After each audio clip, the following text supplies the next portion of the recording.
the women's fault for being picky and not looking at the shorter guys or the guys who maybe do not earn 100k? Are they to be blamed? Misconception of what masculine and feminine is. It's not man or woman, it's energy.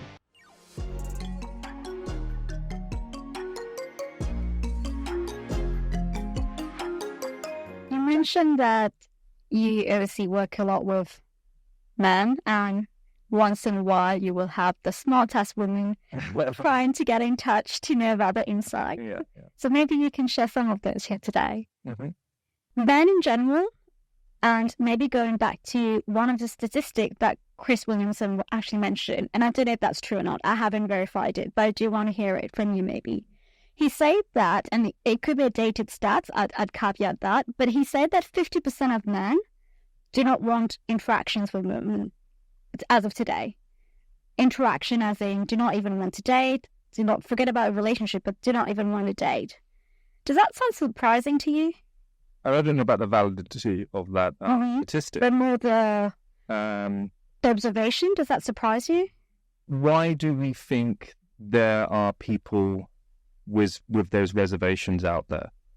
Because of everything that's we're on the back end of. The Me Too campaign, which was a great awareness campaign. There were things that needed to be discussed.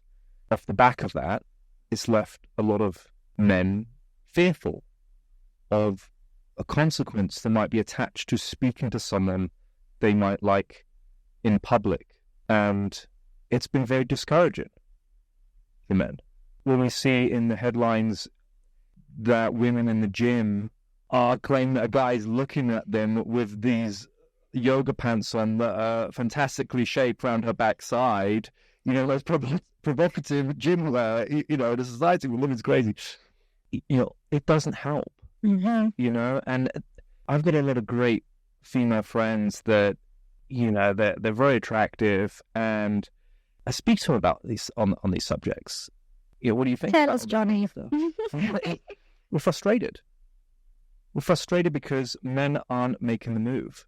It's frustrating out there. Mm-hmm. So I guess all the more to people like me and all the other coaches out there that are helping men sort of get over these limiting beliefs and empowering them in all the ways they are, because we're actually doing a woman a favor.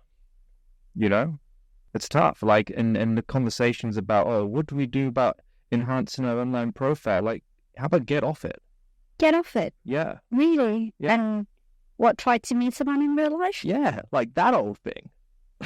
That old thing. Like that old taboo. How about we be a bit more receptive and inviting of new experience on a day-to-day? How about we come to realize we have the opportunity to meet someone as soon as we leave our house? What are we doing with our eyes? Where are we positioning ourselves in our lunch break? You go into the canteen, or you position yourself at that coffee shop where those handsome men hang out on their lunch break? That's actually strategic. Of course it's strategic. We all have the same time. What are you doing with your time? I don't care about giving advice about online. It's a path. Mm-hmm. I will give advice, but I will discourage people from seeing that as the only path, because what it's really about is living a more enriching social life. And if it doesn't work out of one person, guess what? You've got a really healthy community underneath you. And you've got that social support, that nourishment that probably doesn't exist because you've abandoned it to go and accelerate at a great rate in your career. It's like a lot of my clients, like they've achieved great things in their career, but it's kind of a sacrifice, their social and their daily life. So you need to create a foundation, get a social life underneath you. And you know what? The people you meet through friends, they're going to be more accountable and they're going to treat you better. There's also familiarity. There's a sense of familiarity, I'd think. Yeah, well, also letting someone else down if they mess up with you, right? Because you're in that whole circle. There's no consequence attached to it not working out. How do you put yourself in situations where you meet people in real life? And I know the question might sound simplistic because you just put yourself out there and you go up to people and speak to them. But we think about London as a city in comparison to New York. I feel London is generally quite prude as a city. If you go to New York, I remember when I was there years back, people will walk up to you at the bar and strike a chat. In London, and maybe that's my experience and friends, but it does feel like in London, we're quite polite, we're quite prude. How do you put yourself in those situations to meet someone in real life? Well, first of all, you got to prime your mind for it. Okay? A lot of the time we're walking around every day with the argument we just had with our friend or our boss or that deadline we didn't meet, and we're punishing ourselves. So if we're thinking that, we're projecting it, right? So we've got to change what we're thinking. We've got to change the conversation we're having with ourselves. I start my day and my clients start their day with, today we're going to fuck with people. I can't fuck her out. I'm being blatant, right? I'm going to see what I can get away with, right? And then you've got to start to think, well, how does my body follow that for? How does my day follow that for? Well, it might be that I've caught eye contact with someone across the street or on the tube or however I commute to work. I just start playing with people. I'm throwing them a signal. Is it or is it? I don't know. Let's have, just throw them something. Is it coming back? Oh, it is. Is it? What's going on here? Then give it a wave. They get a wave back. Say hello. They start a conversation. You're at a coffee shop. Ask for a charger. Ask for the Wi-Fi. Put a silly name on your cup. Get everyone to shout it out. Get everyone laughing, and then speak to anyone you want. Like, every day we have this opportunity. We just need to start thinking creatively about it. Ask for directions. Ask someone for the time.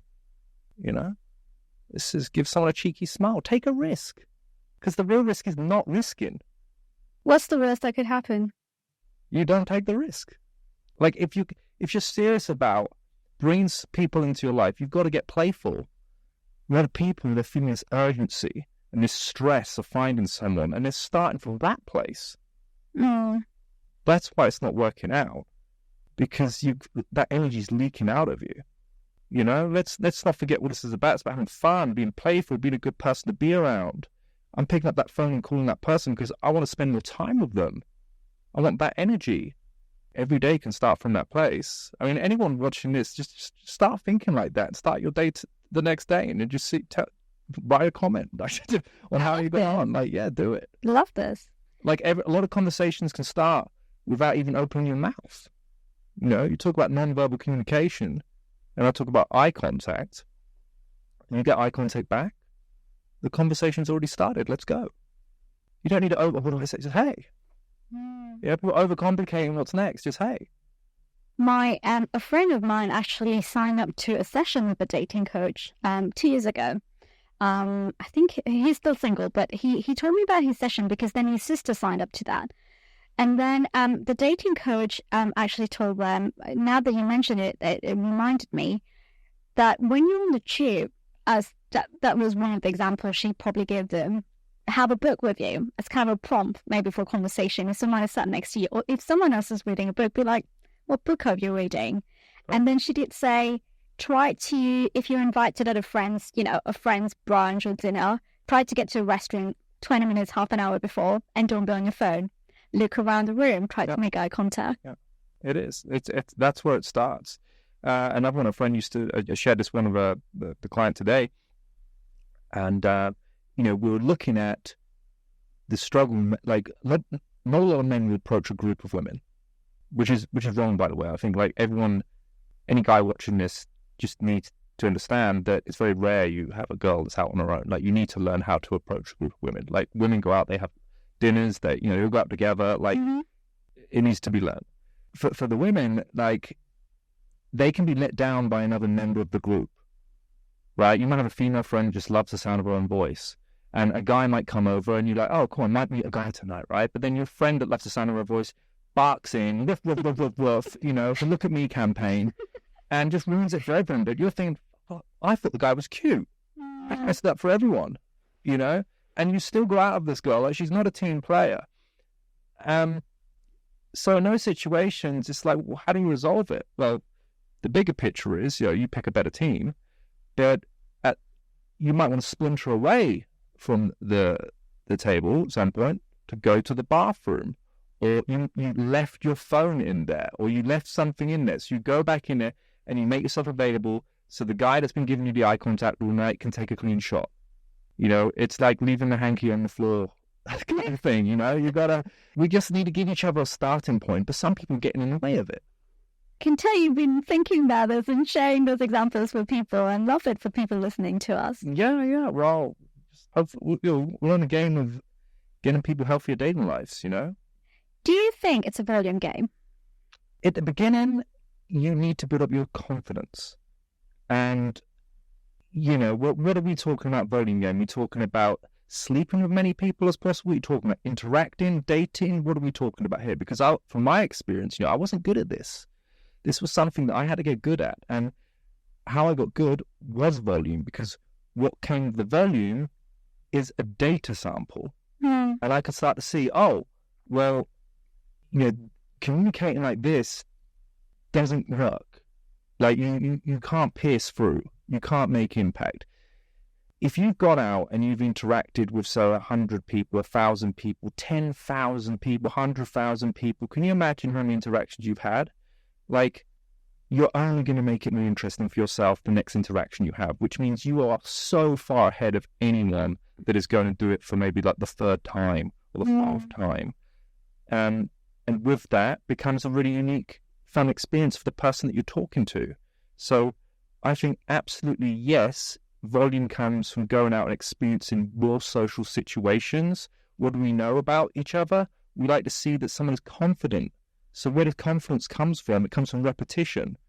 So yes, you need volume to get good and confident in the social place. Let's get deep here.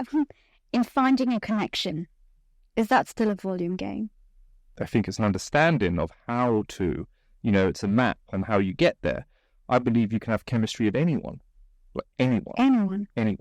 If you know how to get there, right? We all have things we can relate to. There's the superficial things that one can relate to, but underneath all that is the feelings that you obtain whilst maybe doing those superficial things, right? We all have feelings that are relatable. So with the right sort of strategy and conversation, you can get to there and you can have a real meaningful interaction with someone that you probably haven't had with many people. So you want to see that person again and again and again because it becomes very special.